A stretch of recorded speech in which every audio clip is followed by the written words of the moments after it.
নৃত্যে রাজ্যের আরো এক গরিব ঘরের মেয়ের বিশেষ সাফল্য। উদয়পুর রবীন্দ্রপল্লী এলাকার পিতৃহীন অদিতি সাহা ছোটবেলা থেকেই তীব্র প্রতিকূলতাকে অতিক্রম করে চলেছে।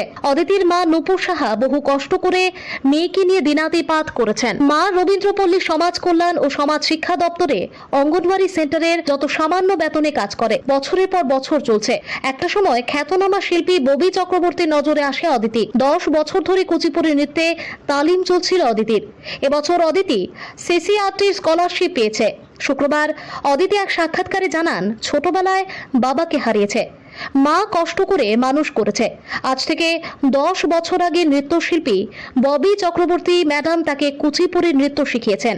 এবছর জাতীয় স্তরে স্কলারশিপ পেয়েছে সে। অদিতির এই সফলতার খবরে ব্যাপক আলোড়ন তৈরি হয়েছে, খুশির জোয়ার সর্বত্রই। অদিতির বক্তব্য হচ্ছে, তারই সফলতার পেছনে তার মায়ের পাশাপাশি নৃত্য গুরু ববি চক্রবর্তীর অবদান অপরিসীম।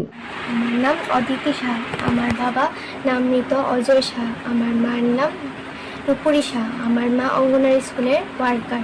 আমি উদয়পুর ইংলিশ মিডিয়াম এইচএস স্কুলে 9ম শ্রেণীতে পড়ি।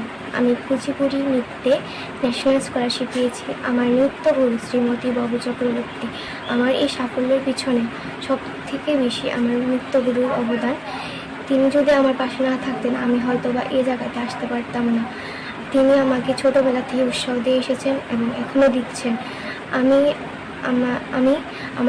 এবং আমার পরিবার থেকে আন্তরিকভাবে ম্যামকে প্রণাম জানাচ্ছি এবং ধন্যবাদ জানাচ্ছি। আগামীতে যাতে আমি ভালো করে নাচ করতে পারি, সবাই আমাকে আশীর্বাদ করবে। Bureau report, Tripura news 8।